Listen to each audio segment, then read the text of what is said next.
What's the cringiest thing you've ever done in the pursuit of love?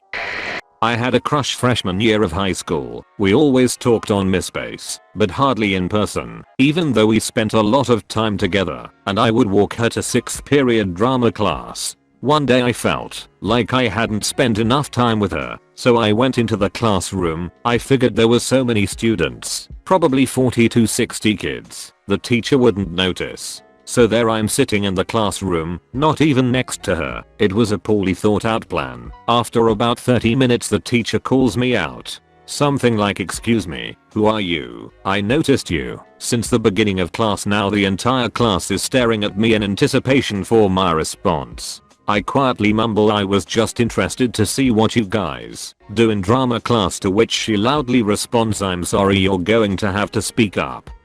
Seconds feel like an eternity with everyone's eyes on me. One student repeats what I said, but in the most awkward way possible, while everyone is still looking at me. I just run out of the classroom. It's been 11 years and this still haunts me. Omen. When I was in high school, the drama teacher hated me, so she didn't cast me in any of the plays. I still went to play rehearsal after school. I thought that if I just went anyway she would eventually accept me. I was wrong. She once asked me what I was doing there and told me to leave. I didn't even have any friends in the play. They were all mean, popular kids that hated me too. But it was my dream to be an actor.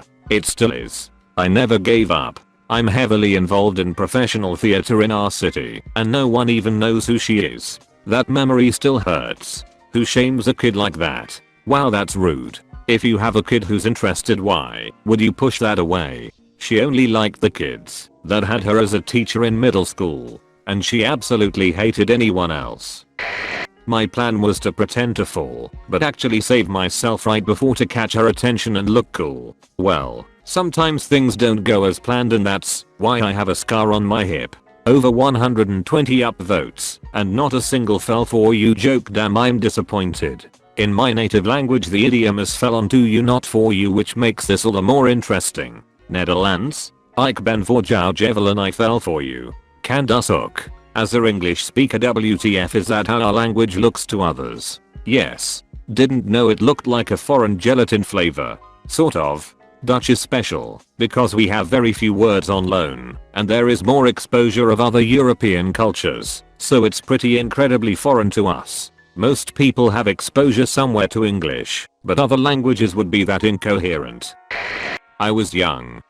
Called crush's phone every 60 seconds for an hour. No answer. Repeat. I figured she'd pick up once she got home, and I wanted to talk to her as soon as possible. Unfortunately, she was on the phone with someone else the entire time. Getting the "you have another call" notifications about incoming calls. Just wasn't responding to them. After about the 60th time she picked up and screamed, "What?" And I tried to worm out of it like it wasn't me that had just called her over and over and over. She didn't buy it, of course. This one still keeps me up at night 30 years later. Hey, someone stole my phone. I've literally just been given it back the moment before I called you just now, and I can see they've decided to call your number like 80 times for some unknown reason. It's really bizarre, and I'm actually not lying or anything. Maybe next time you remember, try seeing it in a daft humorous light, especially when she screamed, "What?" down the phone at you, and literally laugh any feelings of self-cringe out of the memory. Not worth losing sleep over.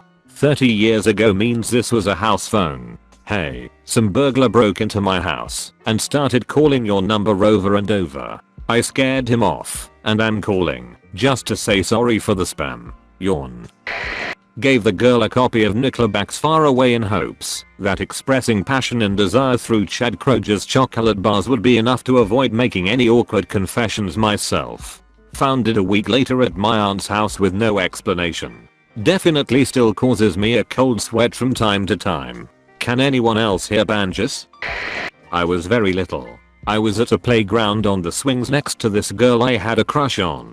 My dad just gave me an Underdog super duper swing boost for those who aren't familiar, and I got the best idea. I turned to the girl next to me, and in the best voice my prepubescent self could manage, I said, "Watch this." I let go of the chains hoping to be able to balance, but instead I shot off backwards like a rocket and immediately blacked out. Ended up being dragged back home in a wagon and woke up on the couch. This sounds like something Charlie Brown would do. I can't see it any other way now. Oh my god, you're right. I hate myself.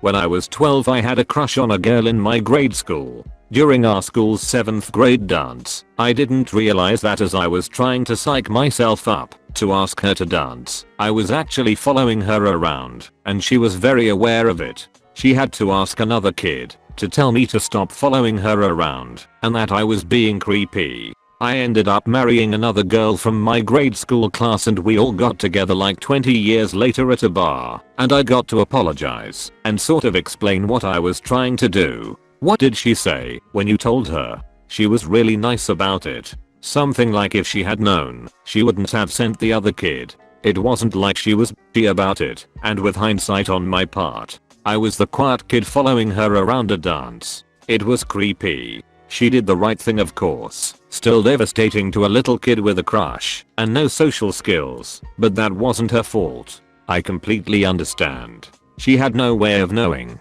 There's something wholesome about being able to apologize and explain later, though, and then laugh about it. I've majorly creeped out a crush in middle school because I wrote him a love poem. It was intense. He was friendly until the poem. After receiving it, he avoided me like the plague. I'm still a bit embarrassed, but only when I put myself in my 13-year-old shoes. I didn't know what I was doing.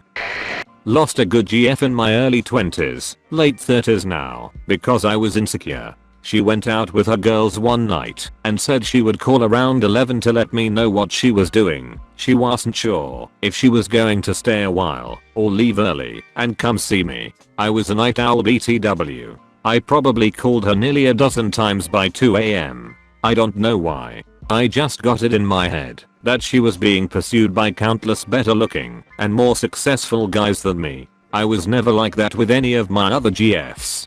She was way out of my league emo. That was also my first impression to her friends. They immediately convinced her I was clingy and just a rebound and to move on to someone better. She dumped me about 2 days later. That one still hurts and makes me cringe on how I acted. Always wonder how that one would have turned out had I not been like that. Just to be fair, she said she would call, but 3 hours later she still hadn't. She was your GF. It's normal to be worried. Maybe you dodged a bullet, who knows. I'm with this dude. If you say 11 and I haven't heard from you by 2 AM, I'm more worried you're dead or something and just want to make sure you're okay. Like I don't care that you're out. Just let me know you're safe. In 8th grade, the most beautiful girl in the school asked me to tie her shoe. I did it without hesitation, and it didn't hit me until years later what a spoiled she acted like lol. Whatever, maybe she can't tie her own shoe. Her real life dex modifier is probably in the f***ing toilet and you dodged having a weak party member. I honestly can't remember, it's the Cringiest, but over 20 years later it sticks out in my mind. Just a classic boy does stupid thing for pretty girl moment. I'm sure in about 3 to 4 days something will hit me that is worse than that lol.